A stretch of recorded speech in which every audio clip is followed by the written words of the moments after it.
I'm Jared Bowen. Coming up on Open Studio, Chris Cooper and Marianne Leone, Scenes from a Marriage. Then Jill Medvedow celebrates 25 years as director of the ICA and what's driven her to ensure contemporary art thrives. Plus, we revisit our conversation with a man wild and crazy about art, Steve Martin. It's all now on Open Studio.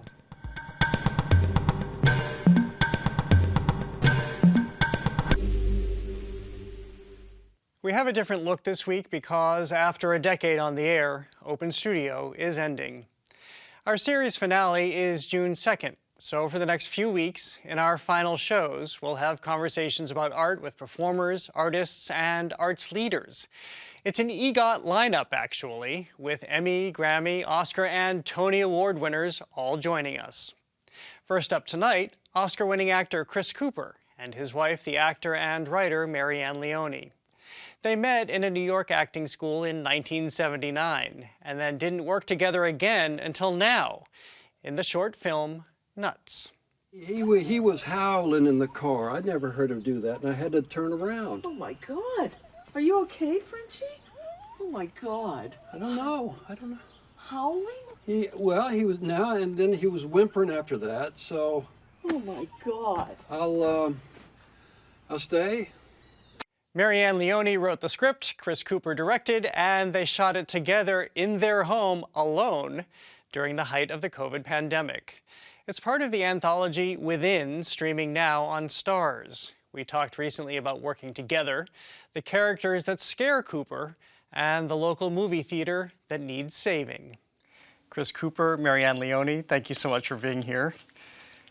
I'm having these last conversations here on Open Studio just to talk about art, but we do have a project of yours to talk about, but this is what I love, that it's about you two together.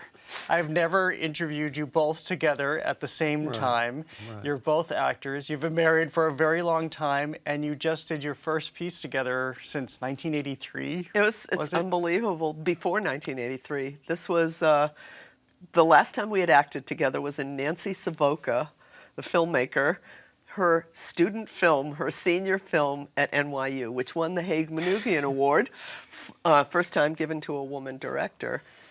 And then all these years went by because too ethnic and superstar. Yes. So here you are during the pandemic, and they send you, you know that other people who are housing together, cohabitating together during the pandemic are shooting these little stories, and they send you the equipment, which means, because we're in the throes of the pandemic, you have to do it yourself, and you make this little film, Nuts, which I thought was hysterical. So, well, Chris, let me ask, you directed this film.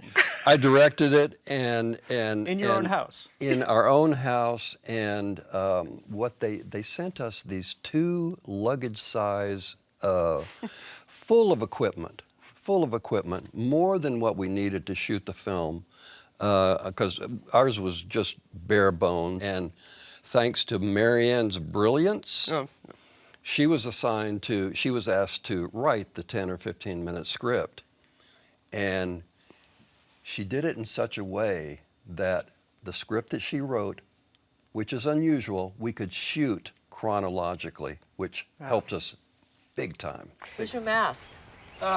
It's in the car. I put it on when I go in the stores. Are you sure? Yeah. Because every time I go into the supermarket and there's someone going cluelessly down the wrong aisle, it's usually a guy not wearing a mask who thinks he's invulnerable. Well, I don't think I'm invulnerable. Good, because you're not. So what was it like to work together? You know, I mean, what Marianne came up with, what I'm so pleased about is the final result is the closest, it was our relationship. I think our relationship came through really well. So. Yeah. It was fun. And how we kind of deal with each other. Have you ever gotten so close to playing yourself on film? This was the closest to me that I think I've ever played. Right. You know. Yeah. It was a pleasure. It was. I think I was a little bitchier than normal, but that may have been. Maybe I hit upon something really truthful, sadly. But well, how do you both work, because I know you very well, and so I have seen how you're so entwined as a creative unit. Did that develop? Were you always like that once you came together? I think we were. I mean, I think we, you know, when even early in our relationship, doing scene work in acting school, you know, in class in New York, I mean, we really had a good back and forth. And we had the same training. And I mean, we are a team. I mean, I so depend on Marianne reading any script that comes my way. And oftentimes, you know, there's a handful of scripts that I've almost turned away from out of fear, and out of what is involved in performing this character. And Marianne's, what we're talking about is American Beauty, a film I did in the late 90s. And the rewrites, when they came, kept getting darker and darker about this character. And I said, man, do I really want to go there? And Marianne said, yeah, you're a little fearful of this one. All the more reason to take this role. What did he make you do? Oh, Dad, you don't really think me and Mr. Don't Burnham... you laugh at me! I will not sit back and watch my only son become a sucker. Jesus, what is it with you?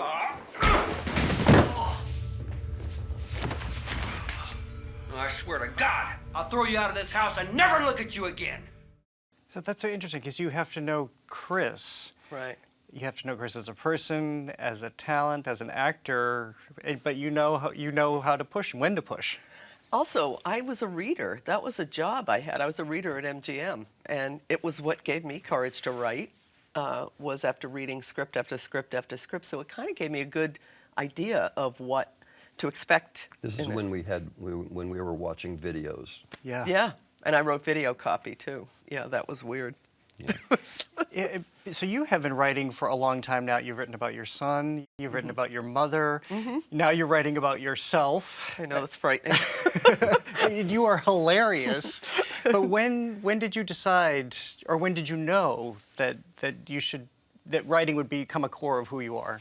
You know, I did it even when we were struggling actors. I remember, like, I kept getting too ethnic. I mean, I knew I was a character actor. I was not some, you know, blushing ingenue, but I couldn't get work. So my other three friends were like, yeah, we should just do a comedy group. So we started writing sketch comedy, and it was a lot easier to get an agent to come, you know, and have a drink and laugh for an hour at West Bank Cafe, or any of the other dives we played in, and then to watch Macbeth on Avenue D, you know what I mean? So we got agents from this, and that was, you know, so I was used to writing my own stuff. And you've kept at it, because that's the discipline, right? Yeah, I don't write every day. I will be here to tell you.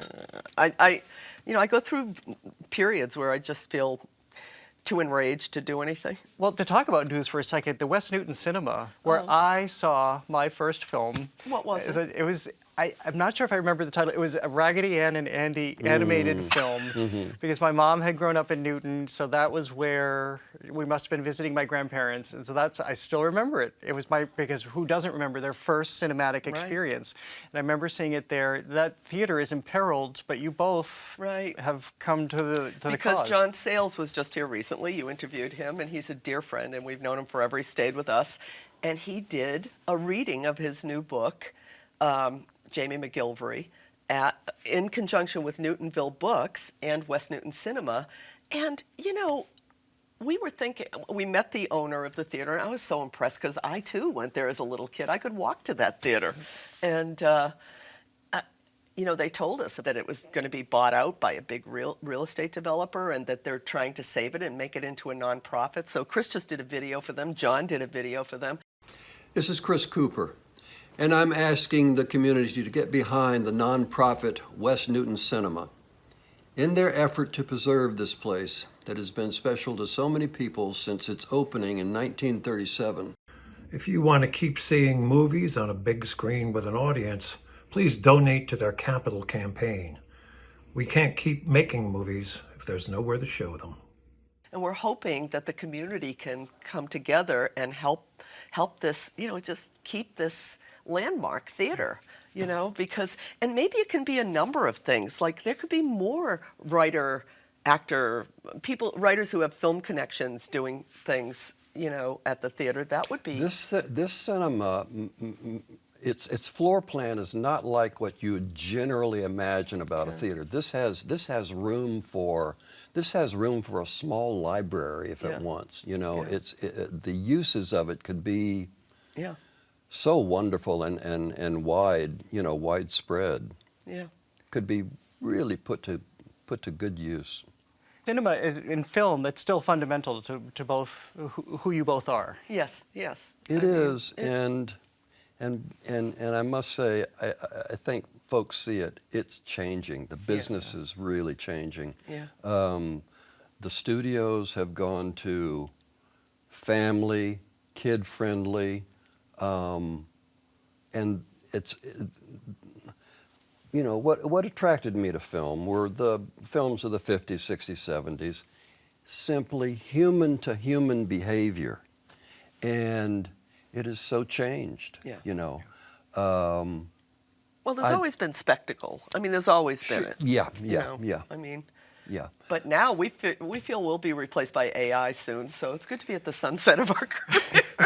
It's like... I'm going to be replaced by AI too. They can do that. I mean, they can create these interviewers now, so it saves on the bottom line too. That's kind of horrifying. Well, thank you both for being here. I really appreciate having this additional conversation. It seems weird not to be having pasta with sausage and broccoli. Best cook. You are the best cook. I love your meals. I will make that for you again. And I will be there soon. Yes. Thank you both. Thank you for having us, Jared. Thanks. Thanks.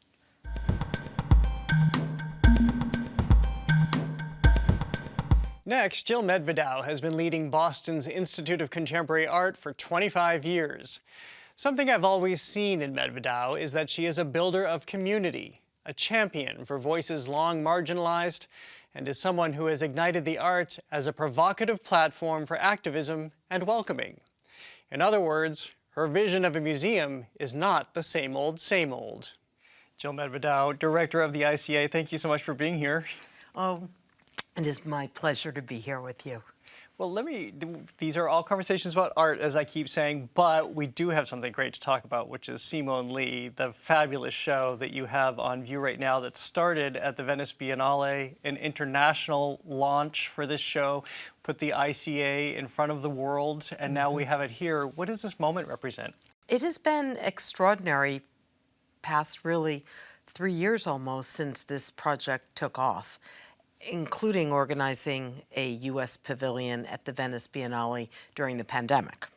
So a lot of firsts, the most important one of which is that Simone Lee is the first Black woman to represent the United States at the Venice Biennale since the U.S. had a pavilion beginning in 1930. Well, this exactly is what you are made of and what the ICA is made of. You're celebrating your 25th year as a director. How do you see what a museum is today versus when you started? That's such a big question. I mean, the ICA as one museum is totally, it's profoundly different from being in the former police station on Boylston Street, which was just one of 25 kind of itinerant locations, to our beautiful Diller Scofidio and Renfro building on the Seaport and now the Watershed. Boston's a little unique because we were the first new art museum in nearly a century. Nothing to be proud of for a city, I would say, though very proud to have let it change. But museums generally, I think, are prioritizing relevance and relevance to broad, diverse communities. And so putting both the visitor, the audience, the communities in the center of our work. And you see this in different iterations, whether it's encyclopedic museums, like here in Boston, whether it's the MFA or the Gardner Museum or, the ICA. For many museums, it's new. It's kind of the last few years. For the ICA, it's not new. It's work we've been doing for a long time. Some people are still intimidated by contemporary art. I still walk into galleries, and apologies for tapping my mic there. I still walk into galleries and think, I'm not sure what I'm looking at. Is that okay? That not only is it okay, I'm with you. I still walk into galleries and I'm like, what am I looking at? Actually, it's usually where I start though. What am I looking at? And actually try to begin describing to myself or to others, what are we looking at? Is it paint on a canvas? Is there a subject? Is there movement? Are there materials we recognize? What are the questions that the artist might or might not be trying to grapple with or ask? And I think trying to see what response it elicits. I'd say the worst thing is the meh response, because when I see a work of art that I really dislike, I typically take that as a pretty exciting starting point. Were you drawn to art as a child? I was. I made art as a child.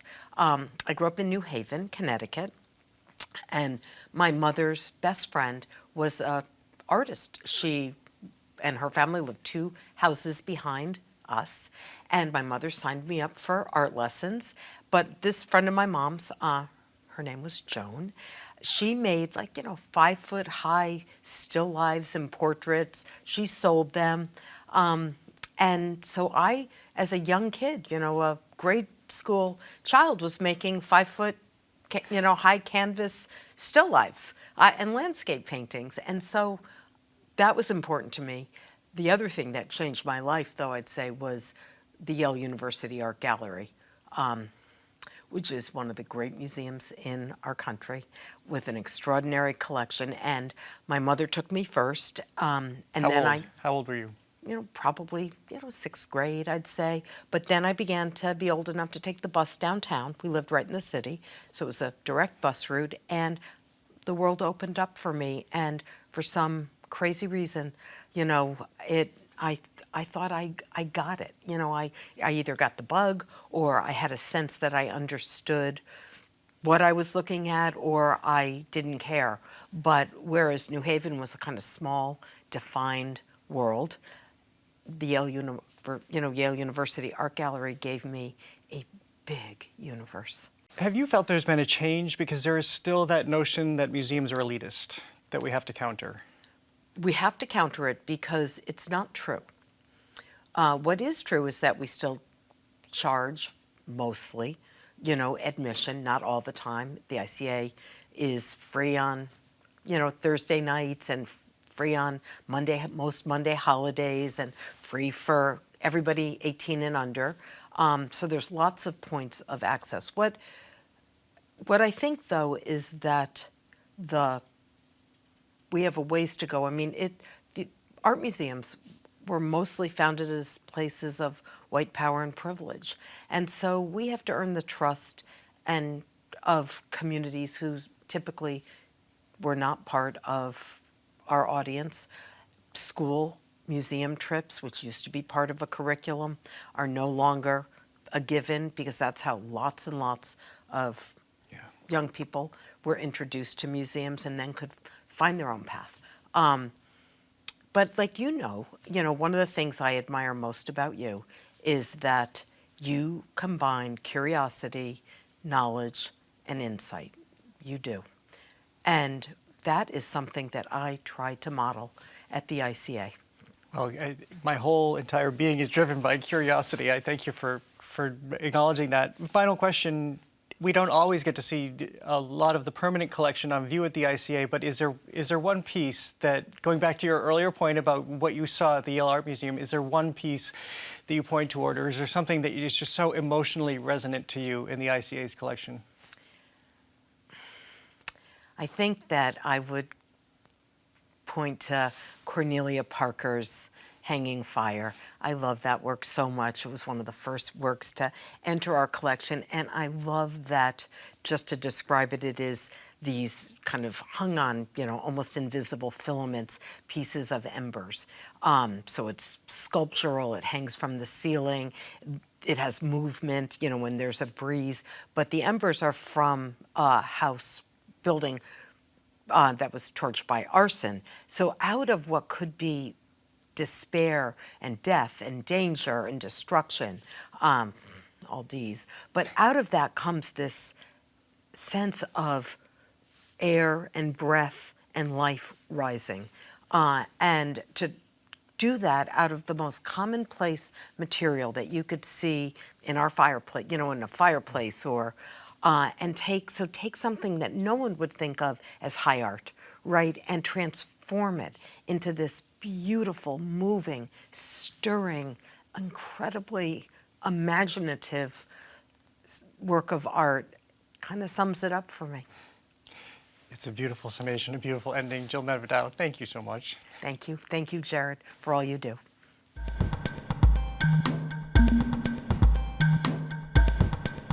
As I think back to some of my favorite moments on this show, I recall Steve Martin. We met in 2016 at the Museum of Fine Arts, where it was clear the visual arts is something the comedian takes very seriously.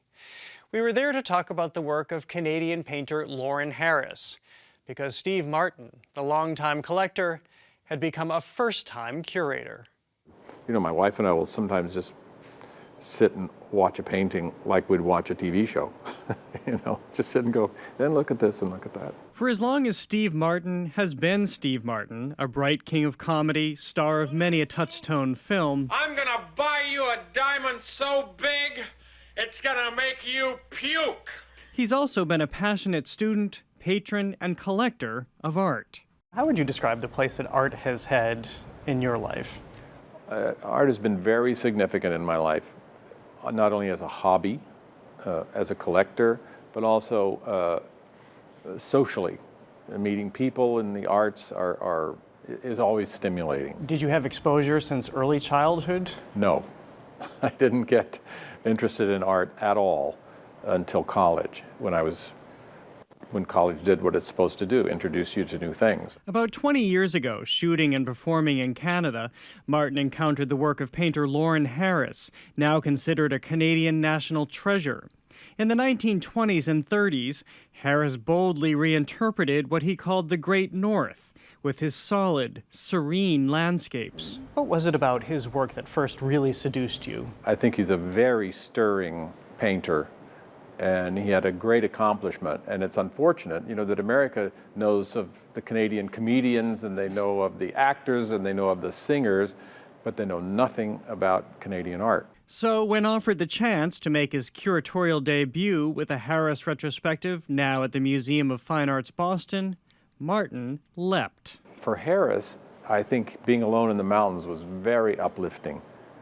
I mean, even if you look at some of these paintings, there's nothing organic in them.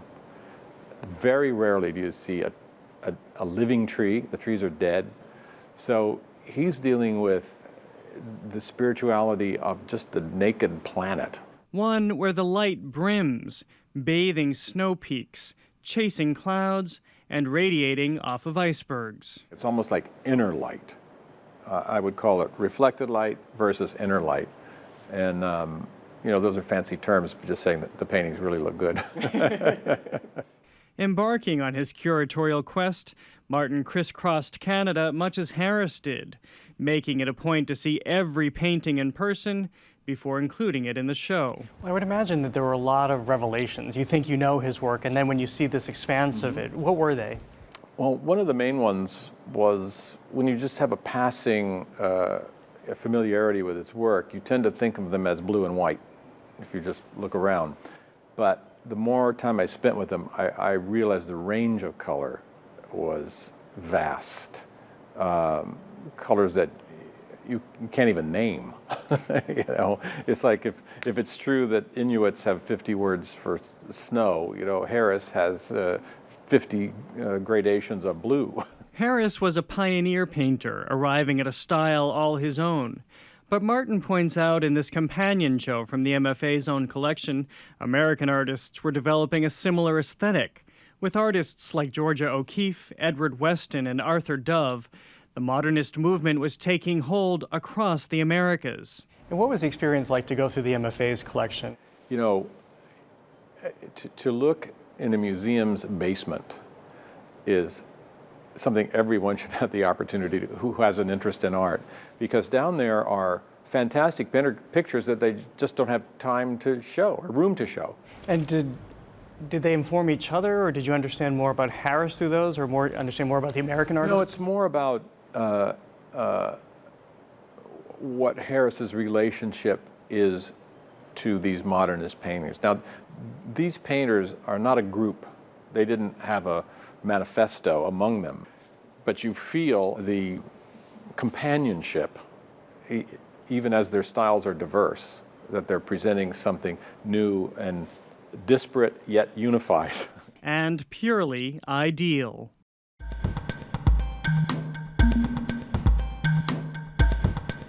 And that is all for this edition of Open Studio. Next week, artist Rob Pro-Black Gibbs on his proclivity for positivity. And Pulitzer Prize-winning art critic Sebastian Smee on the power of the pen. And please join me on June 2nd as we say farewell with two very special guests. I'll see you back here next week. Until then, I'm Jared Bowen. Thanks for watching.